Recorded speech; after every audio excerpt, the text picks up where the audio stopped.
নাম আখলাক। খিলকাত মানে জন্ম, জন্মসূত্রে স্বভাবের নাম হলো আখলাক। যেমন এদিক তাকান, মুরগির বাচ্চা ডিমিতে বেরোয়, মুরগির বাচ্চা ডিমিতে বেরোয় না, ডিমিতে বেরোইয়া ওর দুধ খাতি হবে না খুদ খাতি হবে, এর কোন স্কুলে পড়ানো লাগে? পড়ানো লাগে? সব মুরগির বাচ্চা জন্মের পরে 3 মাস দুধ খায় না, কথা কয় না? কি খায়? খুদ খায়। তো খুদ কিভাবে খাতি হবে ও মুরগির বাচ্চারে কোন কেজি স্কুলিতে শিখিয়ে দিছে? মুরগির বাচ্চার যে খুদ খাইতে হবে এটা তারা কে শিখায়? আল্লাহ শিখায়। বলবেন যে বাড়ির মুরগিতে তার মা শিখিয়ে দেয়? হ্যাঁ, বাড়ির মুরগি তার মা শিখাই দেয় বাচ্চারা এইভাবে খুদ খাইতে হয়। বাড়ির মুরগিতে তার মা বাচ্চারা শিখাই দিল, কিন্তু পোল্ট্রি মুরগির মার নাম কি? তাকে কি মা আছে? কিন্তু তারা খায় কি খায় না? বরং শিখেছে বেশি খায়। এই খাওয়া শিখাইতেছে কে? যেই আল্লাহ শিখাইতেছে। এইটা হলো জন্মসূত্রে স্বভাবের নাম আখলাক। সব প্রাণী স্তনপায়ী বা প্রাণীরা তারা মায়ের স্তন থেকে দুধ খায়, বুকের ভিতরে নরম একটা বান গেলে চুষা শুরু করে, এটা ঠিক আছে। ছাগলের বাচ্চা জন্মের পরেও মায়ের স্তন মুখে দিলে সে চাটে, কিন্তু চাটার ফাঁকে স্তনে মুখ দিয়ে ধাক্কা দেয়, দেয় কি দেয় না? এই ধাক্কা সে দিল কিনা? এই যে ধাক্কা দেয় এটা হলো তার আখলাক, এটাই তার স্বভাব। মানুষের বাচ্চা দেখবেন দুধ খায়, এক স্তন মুখে দিয়ে চাটে, ওই বাচ্চাটা মার আর এক দুধের বুটা এরকম নাড়াচাড়া হতে তালে দেয়। ওই বুটা নাড়াচাড়া দিলে ওই বুটার ভিতরে দুধ আছে, এলো পানায়। এটাই সিস্টেম, এটা আখলাক, এটা ওরা শিয়ে দেওয়া লাগে না, ঠিক না? এইরকম আখলাকগত দিক দিয়ে যদি বিবেচনা করেন, তাহলে আমার নবীর আখলাকের চাইতে জগতে আর শ্রেষ্ঠ আখলাক ওলা কেউ হইতে পারে? এই নবীর আখলাক নিয়ে যদি কেউ কটূক্তি করে, সমালোচনা করে, কেউ যদি গালি দেয় আর নিন্দা করে, তাহলে তার মুখে আমরা ময়লা মাখাইয়া জুতো মারি। কথা বলুন ঠিক ঠিক না? আমার নবীর সম্পর্কে কেউ যদি কথা বলে, একটা ফুলের টোকা মারে, আমার জীবন দিয়ে তার প্রতিবাদ করতে প্রস্তুত যুবক। কথা বলুন ঠিক ঠিক না? কখনো আমরা এটা সহ্য করতে পারি না। এজন্য আপনাকে আমাকে আল্লাহ পাক রব্বুল আলামিন নবী মদিনায় যাওয়ার পরে মহব্বতের সাথে ডাক দিয়ে বলে, ইয়া আইয়ুহাল্লাযীনা আমানু, হে অন্ধ জগতের অটল বিশ্বাসী পাগলরা। কোরআন শরীফের ভিতরে যত আয়াত আছে ইয়া আইয়ুহাল্লাযীনা আমানু, এই আয়াতগুলো মদিনায় নাজিল হয়েছে। এর অর্থ হলো, হে অন্ধ জগতের অটল বিশ্বাসী পাগলরা, তোমরা নবীর সুন্নতের পর আমল না করলেও নবীর মহব্বত তোমার অন্তরে আছে। তুমি অন্ধ জগতের অটল বিশ্বাসী পাগল। কোন যুবক যদি মুসলমানের সন্তান যদি নামাজ নাও পড়ে, এমনকি কোন যুবক যদি মুসলমানের সন্তান নামাজ নাও পড়ে, রোজা নাও রাখে, টুপি জীবনে পরে নাই, দাড়ি জীবনে রাখে নাই, কোনোদিন সুন্নতে পোশাক পরে নাই, যে কোনোদিন ঢিলাকুলুক ব্যবহার করে নাই, একবারও জীবনে মেশাক মুখে দেয় নাই, কোনোদিন দস্তারখান বিছিয়ে খানা খায় নাই, সুন্নত নামাজ তো দূরের কথা ফরজ নামাজও পড়ে না, রমজান মাসে রোজা রাখে না, মুসলমানের সন্তান নাম তার জামাল উদ্দিন, বাপের নাম কামাল উদ্দিন, এই মুসলমানের সন্তানের সামনে যদি আল্লাহর নবী রেখেও গালি দেয় মুসলমান যুবক, বলো তাহলে তোমার জীবনের শেষ বিন্দু রক্ত দিয়ে প্রতিশোধ নিবা কি নিবা না? নবীকে দেখি নাই, মোহাব্বত আমার অন্তরে আছে, যদিও নফসের ধোঁকায় পড়ে শয়তানের প্রেমে পড়ে আমি সুন্নতের আমল করতে পারি না। তবে মুসলমান যুবক, ভালো করে মনে রাখো, দুনিয়ায় তুমি কার কাছ থেকে আদর্শ শিখবা? এমন একটা মানুষ আল্লাহ দুনিয়ায় পাঠায় নাই যে একটা মানুষের গোটা জীবনের ভিতরে 800 কোটি 1000 কোটি মানুষের সমস্ত মানুষের চলার সংবিধান একজন মানুষ থেকে সম্পূর্ণ আসছে, এমন একজন মানুষ পাবেন না। রবি ঠাকুর বড় পণ্ডিত ছিল, অনেক পাণ্ডিত্যপূর্ণ কথা বলছে, তবে তার একার পাণ্ডিত্য দিয়ে কোনো দেশের সংবিধান তৈরি হতে পারে না। কাজী নজরুল পণ্ডিত মানুষ ছিল, তার পাণ্ডিত্য দিয়ে গোটা বিশ্ব চলতে পারে না। আরো যত বড় বড় বিজ্ঞানী চলে গেছে, একজনের পাণ্ডিত্য আর তার নীতি কথা দিয়া সারা দুনিয়ার মানুষ চলতে পারে না। কিন্তু আল্লাহ একটা মানুষই বানাইছে, যে একটা মানুষের গোটা জীবনের জন্ম থেকে মৃত্যু পর্যন্ত 63 বছরের হায়াতকে যদি কেউ স্মরণ করে, তাহলে 800 কোটি না 8 লক্ষ কোটি মানুষও যদি আসে, তাও ওই একটা মানুষের ভিতরে, একটা মানুষের থেকে সমস্ত মানুষের চলার পথও সংগ্রহ করতে পারে কি পারে না? সারা দুনিয়ার সমস্ত মানুষের আদর্শ একটা মানুষের ভিতরে। আমার নবীর আদর্শ লক্ষ্য করেন, এদিক তাকান। নবী পাক মানুষকে সালাম দিয়ে সাক্ষাৎ করতেন। কতক্ষণ কি দিয়ে? আর এই ইদানিং কালে এ কবে থেকে শুরু হয়েছে আমি তা কইতে পারি না। জেনারেল সংবর্ধনা, জেনারেল মানে ডিপার্টমেন্টে যারা আছে, সুন্নত বাদ দিয়ে যারা অন্য জাতি আছে, তারা সম্মান প্রদর্শন বা সাক্ষাতের সূচনাটা কি দিয়ে করে? 1 চড় 1 লাথি। সেনাবাহিনীতে দেখেন নাই, হলিন্দে দাঁড়াইছে, অফিসার যখন আসে তখন কি করে? চড় দেখাই দিছে, দিতে পারলাম না, দেখে রেখেন।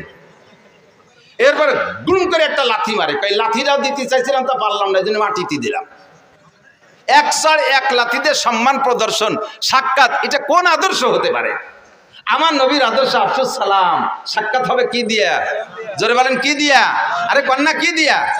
সালাম হবে, ক্লিয়ার সালাম। বলেন আসসালামু আলাইকুম ওয়া রাহমাতুল্লাহি ওয়া বারাকাতুহু। আমার নবী সালাম দিয়ে, কি সুন্দর কথা না? আপনিও উত্তর দিচ্ছেন ওয়া আলাইকুম আসসালাম ওয়া রাহমাতুল্লাহি ওয়া বারাকাতুহু। সেম একই কথা, একটু উল্টো ভাবে বলছেন, তর্জমা একই। আপনার উপরে আল্লাহর পক্ষ থেকে শান্তি, রহমত আর বরকত নাজিল হোক। বলেন না সুবহানাল্লাহ?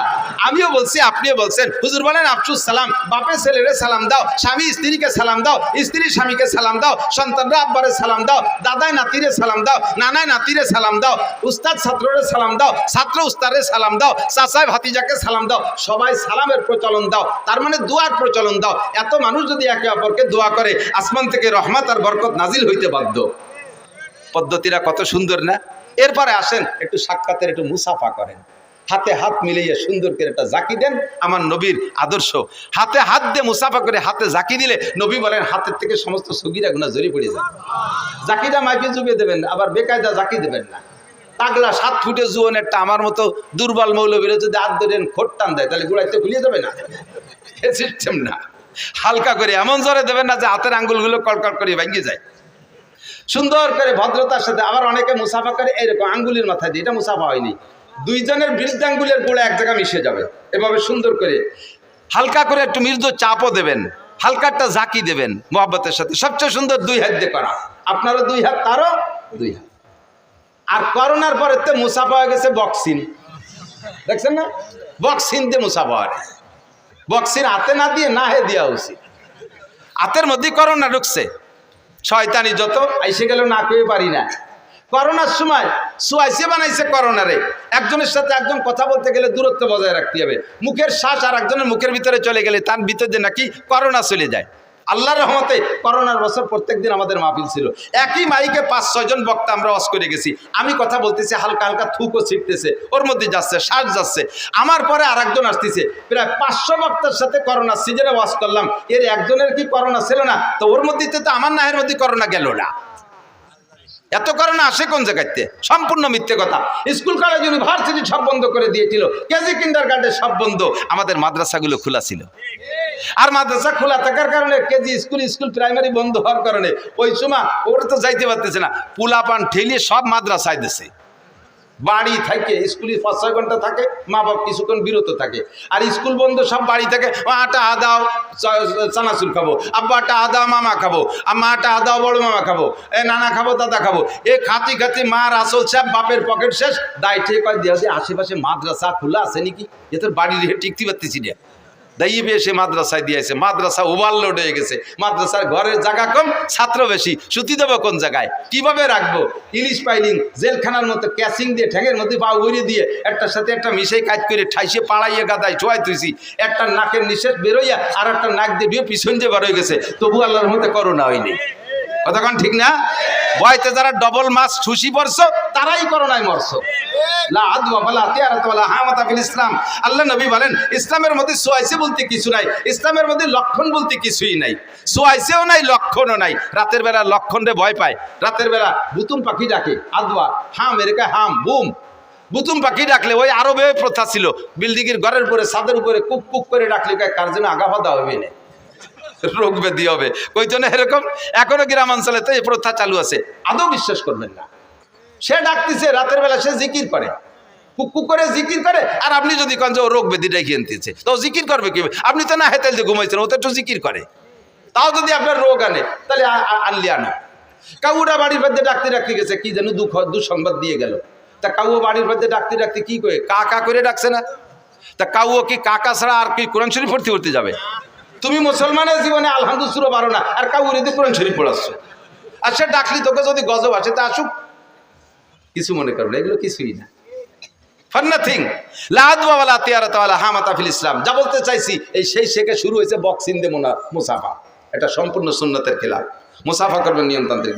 এরপর একটু মোয়ানাকা, নবী পাক পাকে ভালোবাসা বিনিময়, সিনার থেকে সিনার সাথে মোহাব্বত বিনিময় করা হয়, গলার সাথে গলা মিশন। আরবিতে কয় মোয়ানাকা। উনুকুন মানে গর্দান, 2টা গর্দানকে মিলে নুকে বলে মোয়ানাকা। এটা হবে সিস্টেম। প্রত্যেকের ডাইন পাশে একবার, প্রত্যেকের ডাইন পাশে আবার মুখস্থ করেন। মোয়ানাকা কয়বার? কুলাকুলি কয়বার? প্রত্যেকের ডাইন পাশে। আপনিও ডাইন আনবেন, আমিও ডাইন আনবো, তাহলে 1 পাশ হবে, 3 পাশ না। এক পাশে গলা মিশিয়ে দেবেন, সুন্নাত। গলা মিশাবেন, পেট না। বুড়ি এত বড়, গলা মিশানো কত কঠিন না? পেটে পেটে 2 ঘষায় দিয়ে ছিলেন, এটা সুন্নতই নেই। মুআনাকা, কুলাকুলি, স্বামীতে স্ত্রীর সাথে কুলাকুলি করবে, স্ত্রী স্বামীর সাথে করবে, তাই বলে কোনো দুলোভাই শালীর সাথে মুআনাকা করবে না, কুলাকুলি করবে না। ও জায়গা কুলাকুলি করলে কবিরা গুনাহ, জিনার গুনাহ। কথা বলুন ঠিক ঠিক না? স্বামী স্ত্রী কুলাকুলি করবেন। স্বামী স্ত্রী যখন কুলাকুলিতে গলা মিশাবেন, আল্লাহ ফেরেশতাদেরকে বলে, দায়িত্বশীল ফেরেশতাদেরকে, ওই দুডেরে নূরের পর্দায় ঘিরে দাও, ঘিরে দিয়ে তোমরা আর একদিক ফিরে চেয়ে থাকবো, ওদের কিন্তু ফিরবা না। ওরা ওই অবস্থায় সারা রাত যা করুক, ওকে আমল নামায় নফল নামাজ লিখতে থাকো। বলেন না সুবহানাল্লাহ?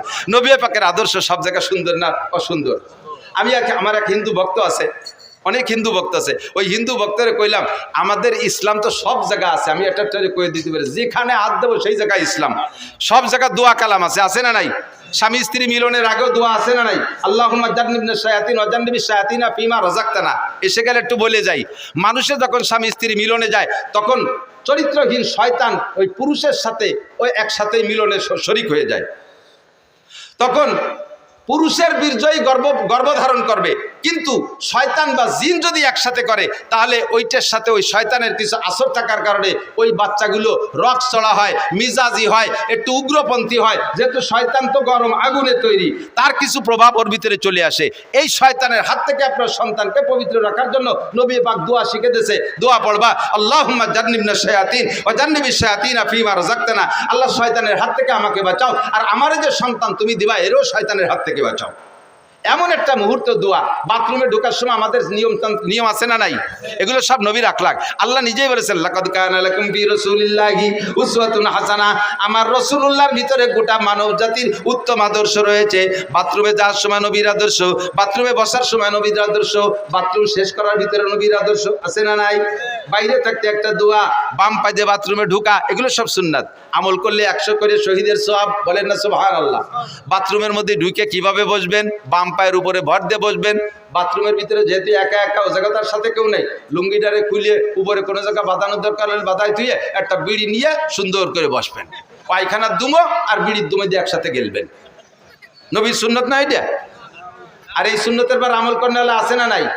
পায়খানার মধ্যে একজন বিড়ির ভাষা কোন হুজুর নিয়ে থুয়েছে? সর্বনের পিচ্ছাম স্ট্যান্ডে যত বাস স্ট্যান্ডে যত বাথরুম আছে, যে দেখুন তার ভিতরে কি পরিমাণ বিড়ির ভাষা। স্কুল কলেজের বাথরুমের ভিতরে পাবেন বিড়ির ভাষা। আল্লাহর রহমতে আমাকে মাদ্রাসার বাথরুমের ভিতরে ঢিলাকুলুক ছাড়া পাবেন না, ঠিক না? হাটাজারি মাদ্রাসা যখন প্রথম তৈরি হয়েছে, আপনাদের মাদ্রাসার মতো ছোট, হাটাজারি মাদ্রাসা প্রথম হয়েছে। তা হাটাজারি মাদ্রাসা একটা ঘর, আর বাথরুম অতটা ভালো না।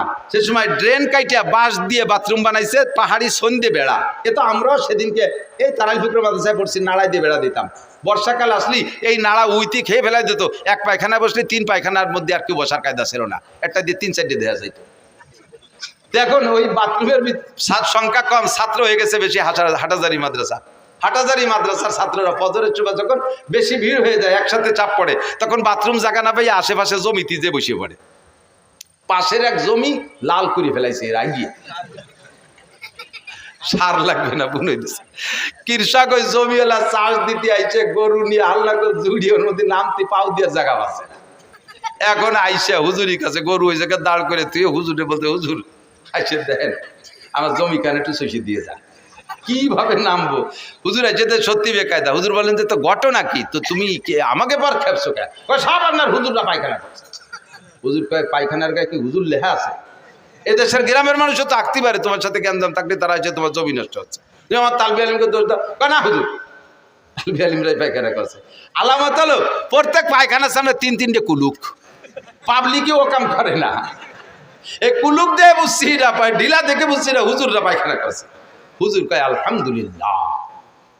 উনি কয় এটা হুজুররা পায়খানা করছে, 3 দিন কুলুক দেখে চিনছি। হুজুর শুনে খুশি দিকে আলহামদুলিল্লাহ। আমার বই বইরে পায়খানা করলে আপনি খুশি হলেন? বাজারে পাগল, তোর পায়খানা সব আমি সাফ করে দেবো, লাস্টে জমি আমি চষে দেবো। আমি যে উদ্দেশ্যে মাদ্রাসা করছি সেই উদ্দেশ্যের একটা বাস্তবায়ন ওখানে হয়েছে। নবীর সুন্নতের পাবন্দি করে। আমার তালবি আলিমকে ঢিলাকুলুকের প্রশিক্ষণ দিছি, তারা যে ঢিলাকুলুক করে, আলেম তালবি আলিম তো ওরকমই হতে হবে, তার পায়খানায় দেখে দিঘা বোঝা যায় যে এটা হুজুরির পায়খানা। হুজুর তো এরকমই হতে হবে, মাদ্রাসা পড়লে এরকমই পড়তে হবে, যারা দেখলে বোঝা যায়, পায়খানা দেখলে বোঝা যায় যে হুজুরির পায়খানা। তা আমার তালবে ইলমদের পায়খানা দিকে যখন বুঝে ফেলাইছিস এটা হুজুরির পায়খানা ঢিলা আছে, এটা আমার শকরের বিষয়। আমি যে উদ্দেশ্যে মাদ্রাসা করছি সেটা আমার পূর্ণ হয়ে গেছে, এজন্যই শকর আদায় করি আলহামদুলিল্লাহ। তোর পায়খানা সব আমি সাফ করে দেবো, আমি শুষে দেবো, চিনতে পারিস না। ভদ্রলোক কয় হুজুর আমার বইও শশা লাগবে না, আমার এই বইরও দরকার নাই, ও জমি আপনারে দান করে দিলাম মাদ্রাসায়। আল্লাহু আকবার। বুজুরগানে দিনের প্রত্যেক কথার ভিতরে আল্লাহ তাআলা বরকত রেখেছে, কথা বলেন ঠিক না? লাকাদ কানা লাকুম ফি রাসূলিল্লাহি উসওয়াতুন হাসানাহ। বাথরুমের ভিতরে যাইয়া বিড়ি খাবেন না, কুত্তয়ও গিন্না রে। মানুষে দাঁড়ায় দাঁড়ায় পেশাব করে আর বিড়ি খায়, পায়খানায় বসে বিড়ি খায়, বিড়ি খায়, খায় কি খায় না?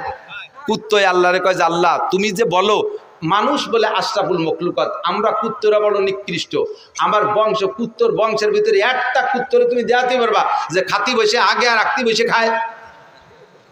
আমরা ও জায়গা আদর্শ বুঝি, খাওয়ার সময় আগা যায় না, আগার সময় খাওয়া যায় না, আমরা ও জায়গা ভাগ করে ফেলি। আরে আশরাফুল মখলুকাত যাদের বার কোরআন নাজিল হয়েছে, যাদের উস্তাদ মুহাম্মদুর রাসূলুল্লাহ সাল্লাল্লাহু আলাইহি সাল্লাম, যাদের উস্তাদ 2.5 থেকে 3 লক্ষ নবী রাসূল, তারা কি আদর্শ শিখলো? পায়খানায় বসে খায়, পেশাব করতে বসে খায়, আর বিড়ি খায়, সিগারেট খায়। এরা বলো মানুষের চাইতে ভালো না মন্দ? আল্লাহ কয় তারা মানুষের চাইতে, মানে কুত্তর চাইতে মানুষগুলো খারাপ। উলাইকা কাল আনাম বাল হুম আদাল্লু উলাইকা হুমুল গাফিলুন। এই জাতীয় মানুষগুলো চতুষ্পদ জন্তুর চাইতে খারাপ। পশুর যে বুদ্ধি আছে সে বুদ্ধিটুকু তার নাই। কথা বলুন ঠিক কি ঠিক না? আমার নবীর আদর্শ সব জায়গায় আছে না নাই? খানা খাইতে বসবেন কোন হাত দিয়ে খানা খাবেন? ডান হাত দিয়ে। দোয়া আছে না নাই? বাথরুমের ভিতরে বসবেন, ওই জায়গায় একটু সারিয়ে আসি, 3টা ডিলা ব্যবহার করবেন, 3টা ডিলা বাথরুমে। প্রথম ডিলাটা পুরুষরা সামনে থেকে পিছনের দিক, দ্বিতীয়টা পিছন থেকে সামনে দিক, তৃতীয়টা সামনে থেকে পিছনের দিক। নারীরা 12 মাস কাল, পুরুষরা গরমকালে এই নিয়ম, শীতকালে তার উল্টো নিয়ম। শীতকালে শরীরটা তো ক্লোজ হয়ে আসে, এই জন্য শীতকালে প্রথম ডিলাটা পিছন থেকে সামনের দিক, দ্বিতীয়টা সামনে থেকে পিছনের দিক। আর নারীরা 12 মাস কাল, প্রথমটা সামনে থেকে পিছনের দিক, দ্বিতীয়টা পিছন থেকে সামনে, তৃতীয়টা সামনে থেকে পিছনে। নবী সব জায়গায় আদর্শ শিখিয়ে দিয়েছে। ইহুদিরা আব্দুল্লাহ ইবনে সালাম রাদিয়াল্লাহু তাআলা যখন মুসলমান হয়েছে, আরে এদিকে আসেন, আব্দুল্লাহ ইবনে সালাম রাদিয়াল্লাহু তাআলা যখন মুসলমান হয়েছে, উনি ইহুদিদের বড় আলেম ছিল। তো ইহুদির উনার বক্তবৃন্দ যারা ছিল তারা আব্দুল্লাহ ইবনে সালামকে বলতেছে, আব্দুল্লাহ তোমারে সুহি খাতি ভূতি কিলে, আমাকে পিসাব ছিলে, তোমারে জন্মের হাদিয়া তোফা কত কিছু দিছি, আজকে তুমি মুহাম্মাদের ভক্ত হয়ে গেলে, খয়রাইতে নবীর ভিক্ষুক নবীর ভক্ত হয়ে গেলে, তোমার নবী কত বড়, আর এই ছোট নবীর মুরিদ হয়ে গেলে। আব্দুল্লাহ ইবনে সালাম কয় আমার নবী, এই নবী মুহাম্মদ নবীতে ছোট, তার আলামত কি? কয় যে কি শিয়ে বলে বিশ্ব নবী বলি, এত বড় নবী, এত বড় নবী, এত বড়, সে মানুষ সেই ডিলা কুলুক শিয়ে বগল সাফ করতে হবে, নখ কাটতে হবে, নাহের লোমটা নিয়ে উঠতে হবে, এটা বড় মানুষের কথা, এটা ভোলাভানের কথা। আব্দুল্লাহ ইবনে সালাম বলেন আমার নবী বড় নবী, আমার নবী বড় নবী, সব দিক দিয়ে বড়। আল্লাহর আরশ বড়, মুসা নবী বলছে তোরা শুনছিস দেখে নাই, আল্লাহর আরশ বড়, আমার নবী সচক্ষে দেখে আসছে। কথা বলেন ঠিক ঠিক না? জান্নাত বড়, মুসা নবী শুনিয়ে বলছে, দেখে বলে নাই, আমার নবী জান্নাত বড় দেখে আসছে। জাহান্নাম বড়, মুসা নবী শুনিয়ে বলছে, তাই তোরা জানিস, আমার নবী জাহান্নাম দেখে আসছে। 7টা আসমান অনেক বড়, মুসা নবী জিবরাইলের কাছ থেকে শুনে বলছে, তাই তোরা বলিস, আমার নবী 7টা আসমান একে একে দেখে আসছে। সিদরাতুল মুনতাহা অনেক বড়, মুসা নবী জিবরাইলের কাছ থেকে শুনে বলছে, তাই তোরা বলিস, আমার নবী সিদরাতুল মুনতাহা দেখে আসছে। যত বড় তাও আমার নবী বলে, যত ছোট তাও বলে। আর নবী মুসলিল ওয়ালিদিহি ওয়ালাদিহি, নবী হলেন সন্তানের জন্য আব্বার মতো। ইউআল্লিমুনা কুল্লা শাই, আব্বা যেমন সন্তানকে সবকিছু শিখায়, আমাদের নবীও সবকিছু শিখায়। হাত্তাল খেরা, এমনকি আমাদের পায়খানা বসতে হবে কিভাবে তাও শিখায়, ডিলা কুলুক ধরতে হবে তাও কিভাবে তাও শিখায়। কথা বলুন ঠিক ঠিক না? আরে ভাই পীর সাহেবের কাছে মুরিদ হয়েছেন 19 বছর, পীর সাহেবের কাছে মুরিদ হয়েছেন 19 বছর, খালি বছরে 2 বার যান আর আসেন, আর খান আর পিকনিক করে এটি চলে আসেন, আসার সময় কম্বল টম্বল রুমাল টুমাল কিছু পাগড়ি পুগড়ি কিনে নিয়ে আসেন। বাকি পীর সাহেব 19 বছরে আপনার 19টা নামাজ ভাঙ্গার কারণ শিখাই নাই, 13টা নামাজের ফরজ শিখাই নাই, 14টা নামাজের ওয়াজিব শিখাই নাই, 28টা নামাজের সুন্নতে মুআক্কাদা তা আপনারা শিখাই নাই, ওযুর ফরজ 4টি, গোসলের ফরজ 3টি, তায়াম্মুমের ফরজ 3টি শিখাই নাই, ওযু ভাঙ্গার কারণ 7টা তা আপনারা শিখাই নাই। আল্লাহু আকবার। নবী আলা প্রশিক্ষণ দাওয়াত ও তবলিগের মধ্যে আছে, মাত্র 3 দিন 5 দিন 7 দিন 10 দিন একটা চিল্লা লাগাইলে তবলিগের ভিতরে নবী আলাইহিস সালাম যেমন সাহাবা ইকরামদেরকে হাতে ধরে এগুলো শিক্ষা দিয়েছে, তবলিগের মধ্যে এগুলো শিক্ষা আছে না নাই? একটু জোরে বলেন আছে না নাই? আপনি আমলিগ করেন, বিএনপি করেন, জামাত করেন, জাতীয় পার্টি করেন, এটা আপনার রাজনৈতিক ফাংশন, সে জায়গায় আমি হাত দিচ্ছি না। বাকি তবলিগের ভিতরে এরকম হাতে ধরে শিক্ষা আছে না নাই? এটা নবীওয়ালা শিক্ষা। লাকাদ কানা লাকুম ফি রাসূলিল্লাহি উসওয়াতুন হাসানাহ। নবী পাক মক্কায় ছিলেন, হযরত দারে আরকাম রাদিয়াল্লাহু তাআলা আনহুর বাড়ি মাদ্রাসা ছিল। ওই জায়গা 40-42 জন সাহাবাকে নিয়ে হুজুর পড়াইতেন। এই দারে আরকামে থাকা অবস্থা হযরত ওমর রাদিয়াল্লাহু তাআলা ইসলাম গ্রহণ করছে। মক্কা থেকে মদিনায় হিজরত করে যাওয়ার পরে হুজুরের মাদ্রাসা ছিল মসজিদে নববী। মাদ্রাসার নাম কি? আল্লাহু আকবার। উম্মত কত বড় চালাক, যখন শুনছে মাদ্রাসার নাম আর আগে তো একটু কালেকশনে সোয়াই দিয়ে থুইছি, টের পাইছে আর মনে হয় মাদ্রাসার দিকে চলে যাবে। কাজেই চল ওয়াজ শেষ, ওয়াজ তো আগেই সামনেই রয়েছে, মাঝে এইটুকু এসে গেছে, তাই বলি এটা নবীর আখলাক না? একটু বলেন আদর্শ মানুষ, আহা খেয়াল করে না, আহা খেয়াল করেন আমার দিক, আমার দিক, অ্যাটেনশন, খেয়াল করছেন? আদর্শবান মানুষ কাকে বলে বলেন তো? চুরি যে করে সে আদর্শবান না? চোর আদর্শ, ডাকাত আদর্শবান, লুচ্চ, মদখোর, গাঁজাখোর, ইয়াবা ফেন্সিডিল, হিরোইনখোর, সুদখোর, ঘুষখোর, টোন মারে, মন মারে, রাস্তা মারে, খাল মারে, বিজিএফ কার্ড মারে, এরা আদর্শবান মানুষ? দেশের টাকা বস্তা বইরে বইরে নিয়ে কানাডারে বিল্ডিং বানায় দেয়, সোকালারা ভাত পায় না কানাডারে, কানাডা আছে না, দেশের নাম Canada, Canada, crore crore Canada, বাংলাদেশের সোকালাকে টাকা নিয়ে কানাডা বিল্ডিং বানায়, এ কাজ কি ভালো না মন্দ? এটা মন্দ না ভালো? এই কাম যারা করছে তারা আদর্শ মানুষ না অনাদর্শের মানুষ? সব অনাদর্শবান মানুষ, কথা বলুন ঠিক ঠিক না? এই দোষগুলো মুক্ত যে মানুষগুলো, সেই মানুষগুলো আদর্শবান মানুষ, ঠিক তো? কথা কয় না? আল্লাহর কসম দিয়ে বলবো, এই দোষের একটা দোষও আমাদের মাদ্রাসার কোরআন পড়নেওয়ালা আলেম তালেম দেয়াল বিলিম ছাত্রদের মধ্যে পাবেন না, ঠিক না? যারা এই বড় বড় মোটা মোটা দাগে মারিয়ে গেছে তারা কোন মাদ্রাসার ছাত্র? হাটাজারি, পটিয়া, বাবুনগর, জিরি, নাজিরাট, লালবাগ, ফরিদাবাদ, মালিবাগ, যাত্রাবাড়ি, গহরডাঙ্গা, শামসুল উলুম, কাসেমুল উলুম, দারুল উলুম, তারাইল বুকরা, খুলনা দারুল উলুম, দেওবান, নিউটাউন, করাচি, এরা কোন মাদ্রাসার ছাত্ররা? এই সব আকামগুলো করছে যারা, তারা করছে। আমি সে শিক্ষার সমালোচনা করতেছি না, ওই জায়গায় শিক্ষিত হইয়া ওই বিশ্ববিদ্যালয় পড়ে আমার গোপালগঞ্জের বর্তমান ডিসি বিসিএস পাস করে চাকরিতে জয়েন্টের আগে পাকিস্তান 3 চিল্লা দিছে। কয়েকদিন আগে ডিসি স্যারের বাড়ি আমাদের 10 জন হুজুরের বাসায় দাওয়াত খাওয়াইছে, দস্তারখান বিছে খানা খাওয়াইছে। এত বড় সুন্নতি দাড়ি, ফজরের নামাজ পড়ে আপনাদের মহারাজপুর মসজিদ মাদ্রাসার মসজিদে একদিন এসে ফজরের নামাজ পড়ছে। যে লোকটা গোপালগঞ্জ থেকে গাড়ি চালাইছে মহারাজপুর ফজর পড়ে, ওই লোকটা নিশ্চয়ই তাহাজ্জুদ পড়ে রওনা দিয়েছে। উনিও বিশ্ববিদ্যালয়ের ছাত্র। हर दो गो जम्बूरे खुर्दाजे के फूल जाइके शादर নাই সুজা দে গরাসল हर दो गो आहू গিয়া কুরদান দো আব জিয়ে কে সরগিনো দে গর মিশকুনাব। একই জঙ্গলে থেকে দুইটা হরিণ ঘাস খায়, ঘাস পাতা খায়। একই জঙ্গলে থেকে একটা হরিণের পেট থেকে শুধু পায়খানা বের হয়, আর একটা হরিণের পেটে মৃগনাভি কস্তুরী হয়। একই বিশ্ববিদ্যালয় থেকে এই ডিসি সাহেব, আর এক বিশ্ববিদ্যালয় থেকে আরেকজন ঘুষখোর ডিসি সাহেব, একই বিশ্ববিদ্যালয় থেকে পয়লা BCS cadre DIG Rafiqul Islam শিমুল, তার ঘরের ভিতরে ডাইনিং টেবিল নাই, দস্তারখান বিছে খানা খায়। বাংলাদেশের একজন ঊর্ধ্বতন একজন পুলিশ অফিসার, সুন্নতি দাড়ি তার মুখে, তাহাজ্জুদের নামাজ পড়ে, হক্কানি কামেল পীরের কাছে বায়াত, সেও কিন্তু বিসিএস ক্যাডার কলেজ বিশ্ববিদ্যালয়ের ছাত্র। আর ওই বিশ্ববিদ্যালয় থেকে পড়ে আর একজন পুলিশ এসপি, সে কুষ্টিয়ার যখন ডিউটি করে কুষ্টিয়া পুলিশ লাইনে, সেই সময় কয় আমার এই মৌলবেদিকে দেখলে আমার গায়ে জ্বালা ধরে, আমার জানাজার নামাজ আমি নিজেই পড়াতে পারি। কিছু ওজে নেই, ওর জানাজা বলে ওই ভোড়াতে পারে। তা কি মরার আগে ভরবি না পরে ভরবি গাদা? কত বড় আনাড়ি, কত বড় নির্বোধ, তার জানাজার নামাজ বলে সেই ভোড়াতে পারে। একই বিশ্ববিদ্যালয়ে একই জঙ্গলের ঘাস পাতা খাইয়া একটার ফেরদে মৃগনাভি আর একটার ফেরদে পাহের বড়ি বাড়িতে ছাগলের নদী। কতক্ষণ ঠিক না? সাবধান। তবে আল্লাহ রহমতে আমাদের এখান থেকে যারা মানুষ হচ্ছে, একটা মানুষ আপনাদের গালি দেয় না, একটা আলেম আপনাদের গালি দেয় না, অকথ্য ভাষায় শক্ত কথা বলে না, আপনাদেরকে দেখলে সালাম দেয়, আপনাদেরকে শ্রদ্ধা করে, করে কি করে না?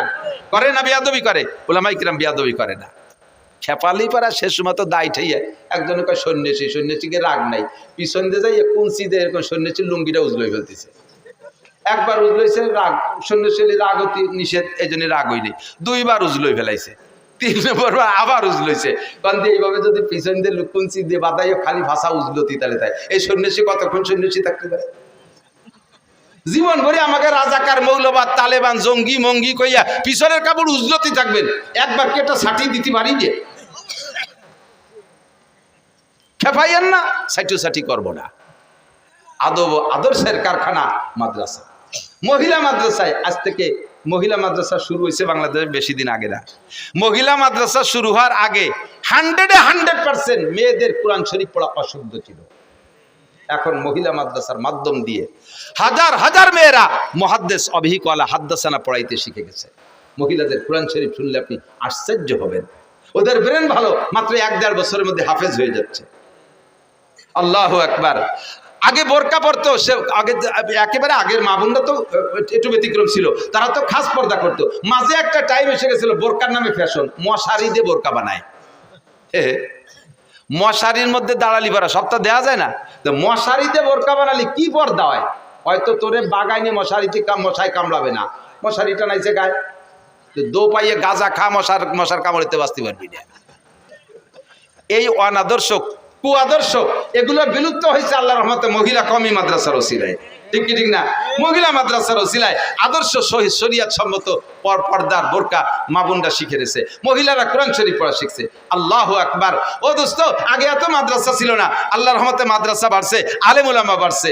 নবী পাক মসজিদে নববীতে মাদ্রাসা বানাইছে, ছাত্র ছিল 460 জন। আরে বলেন এদিক তাকান, নবী পাকের মাদ্রাসার ছাত্র কয়জন? 460 জন। ছাত্র কেডা জানেন? জামাল কামাল, লালটু বল্টু, জুয়েল টেল, টুলু লুলু এগুলো না। আবু বকর, উমর, উসমান, আলী, তলহা, জুবায়ের, বেলাল, আম্মার, সোহেব, আবু হুরায়রা, আব্দুর রহমান ইবনে আবু বকর, আব্দুল্লাহ ইবনে ওমর, আব্দুল্লাহ ইবনে আব্বাস, তারপরে সালমান ফারসি, আব্দুল্লাহ ইবনে সালাম রাদিয়াল্লাহু তাআলা আনহুম, আবু হুরায়রা, এই জলিলুল কদর 460 জন ছাত্র নবী পাকের ছাত্র ছিলেন, মসজিদে নববীর ছাত্র তারা। আর মদিনায় যত স্থানীয় ছিল তাদের ক্ষেত খামার হলো, ফসল তো ছিলই, সবচেয়ে বড় ফসল হলো খেজুর গাছ। হুজুর বলছেন তোমরা খেজুর কাইটা প্রত্যেক 10 কানির 1 কান খেজুর এই মসজিদে ঝুলিয়ে দিয়ে যাবা আমার এই আনসার, আমার এই মুহাজিরিন তালবি আলিমদের জন্য, আমার এই 460 জন ছাত্রের জন্য তোমরা খেজুর দিয়ে যাবা প্রত্যেক 10 কানি 1 কান। জোরে কন্যা সুবহানাল্লাহ। এই থেকে প্রথা চালু হলো, ফসলের ওসর মাদ্রাসায় দিতে হবে, সিস্টেমটা নবী পাকই চালু করে গেছে। ফসলের ওসর 40 ভাগের 1 ভাগ, 10 ভাগের 1 ভাগ, 20 ভাগের 1 ভাগ, মদিনার খেজুর 10 ভাগে 10 কানির 1 কান হুজুরের সাহাবাদের জন্য হুজুর এভাবে কালেকশন করতেন। কালেকশনটা শুনলে একদলের মানুষের এই তো মাদ্রাসাটা খুলি এটা বিক্রি শুরু হয়ে নিয়েছে। সাবধান, এদিক তাকান, লক্ষ্য করেন। দারুল উলুম দেওবন্দ মাদ্রাসা যখন তৈরি হয়েছে তখন কাসেম নানুতুবি রহমতুল্লাহ আলাইহি কালেকশন করতেন মুষ্টি আটা, আমাকে দেশে মুষ্টি চাউল, আমাকে দিয়ে মুষ্টি চাল আছে না, আপনাদের এদিকে কালেকশন হয়নি? আর খেয়াল করেন না এদিক থেকে, মুষ্টি চাউল কালেকশন হয় না? মুষ্টি চাউল আপনাদের এই মাদ্রাসার মহল্লায় আমি শুনেছি 1000 সদস্য আছে, কমপক্ষে 1000 ফ্যামিলি আছে। মুষ্টি চাউল দিতে কোনো কষ্ট হয় না, একটা ডাব্বা আলাদা বানাবেন, বস্তাতে কোনো সময় চাউল দেবেন না, তাহলে বরকত হবে না। আপনি প্রত্যেক অক্তের খাবার যে চাউল তুলে নেবেন রান্নার জন্য, ওর মধ্যে থেকে ছোট্ট 1 মুঠ চাউল এই ডাব্বার মধ্যে রেখে যাবেন, আপনার ভাতও কম পড়বে না। আর 8 দিন 7 দিন পর্যন্ত 1 মুঠ করে যদি 2 বেলাও রান্না করেন, জমা করেন ওর ভিতরে, দেখবেন যে সপ্তাহের মাথায় যে 1 কেজি চাউল হয়ে গেছে। কতক্ষণ ঠিক না? এই 1 কেজি চাউল দিয়ে আপনি জান্নাত কেনেন। হযরত কাসেম নানুতুবি রহমাতুল্লাহ মুষ্টি আটা কালেকশনে পাঠাইতেন এলাকায়, দেওবন্দ এলাকায়। তো এক বড় লোক আইসা কাসেম নানুতুবিকে বলতেছে, হুজুর আমার একটা অভিযোগ, আলেম তালবি আলিম আল্লাহ রসুলের মেহমান এরাই শুক্রবার আসলে খয়রাইতে ব্যাগ নিয়ে বাড়ি বাড়ি ঘুরে দেখতে কেমন দেওয়া যায়, আমার তো খুব খারাপ লাগতেছে। হুজুর বেটা খাওয়াবো কি, সরকার তো টাকা পয়সা দেন, আর মাদ্রাসা জায়গা জমিও নাই, ব্যবসা বাণিজ্য নাই, তাই খাওয়াতে জন্য মুষ্টি আটা কালেকশন না করলে কি খাওয়াবো? তো ওই বড় লোক বলতেছে, হুজুর আপনার মাসে কতগুলো আটা লাগে আর বছরে কতটুকু আটা লাগে? কেন? যত আটা লাগে সারা বছরের আটা আমি দিয়ে দেবো, যদি চান একবারে দিয়ে দেবো বছরে, তাও নিতে পারেন, মাসে মাসেও নিতে পারেন, বা সাপ্তাহিকভাবেও নিতে পারেন। হুজুর বললেন তবে শর্ত হলো কালেকশন করতে পারবেন না। হুজুর কয় এই কথাটা আমি কালকে রেজাল্ট দেবো, আজকে বলবো না যে কালেকশন বাদ দিয়ে তোমার আটা নেবো কি নেবো না। রাতের বেলা হুজুর বলেন আমার একটা মিটিং আছে। মিটিং কাকের সাথে? মাদ্রাসার কমিটির সাথে না, শিক্ষকদের সাথে না, যারা আটা দেয় তাদের সাথে মিটিং। গিয়ে বেরোইছে হুজুর রাতের বেলা একা একা। দেওবন্দের এক বুড়ি মহিলা, যে মহিলা নিয়মিত আটা দেয়, ওই মহিলার কাছে যে বলতেছে, চাচি তোমাকেও কপাল ভালো আমাকেও কপাল ভালো, এক বড় লোক এসে আমাকে সারা বছরের আটা দিয়ে দেবে, আর আমার ছাত্ররা কালেকশন করতে আসবে না, তাকেও বিরক্ত করা লাগবে না, আর তোমাকেও বিরক্ত হওয়া লাগবে না, আমার তালবি আলিমকে টাকা আটা আর দেওয়া লাগবে না। তুমি এ ব্যাপারে কি বলো, তোমার কি মত? বুড়ি লম্বারটা নিঃশ্বাস আছে। কাসেম তুমি তাহলে আমাকে বেচতে যেতে দিলে না, কেন দিয়ে দিছে? তুমি তোমার বড় লোককে নিয়ে আর তোমার হুজুরকে নিয়ে বেচতে যাইও, আমরা গরিব গুরবা মানুষ লেখাপড়া কিছু জানি না, সারা রাত ইবাদত বন্দেগি করতে পারি না, তোমার তালবি আলিমকে একটু আটা খাওয়াইয়া বেচতে আশা করতেছিলাম, তুমি তাও বন্ধ করে দিলে, তাহলে আমাকে বেচতে যেতে দিবা না? কেমন কথা? বুড়ির এই কথায় নানুতুবি কয়, বুড়ি সারা পৃথিবী যদি দেওবন্দ মাদ্রাসা নামে লিখে দেয় তাহলে মুষ্টি এটা কালেকশন চলবে। কারণ এর মাধ্যমে হাজার হাজার মানুষের জান্নাতে যাওয়ার একটা দরজা খুলে যায়। কথা বলুন ঠিক কি ঠিক না? আপনারাই মাদ্রাসায় মুষ্টি চাউল দেবেন, নবী পাক কালেকশন করেছেন, আপনারা মুষ্টি চাউল দেবেন, এর মাধ্যমে জান্নাত কিনবেন। আপনার ছেলে ভাত খাইয়া, আপনার ছেলে ভাত খেয়ে রাতভর ফেসবুক আর ইন্টারনেট দেখে, ল্যাংটা ছবি দেখে, আর আপনার এক মুঠ চাউল খেয়ে মাদ্রাসার ছাত্ররা রাত্রে কোরআন শরীফ পড়ে, চেষ্টাতে তাহাজ্জুদ পড়বে। কাজেই আপনার এক মুঠ চাউল এদের জন্য বরাদ্দ দেওয়া যাবে কি যাবে না? প্রত্যেকে প্রস্তুতি নেবেন, আর যেন মিস করবেন না। এই প্রত্যেক সপ্তাহে এক কেজি, মাসে 1 কেজি করে চাউল দেবেন। আপনার সপ্তাহে 1 পোয়াই দেন, মাসে 1 কেজি। মাসে যদি 1 কেজি হয়, 1000 পরিবার হলে 1000 কেজি চাউল হবে, অর্থাৎ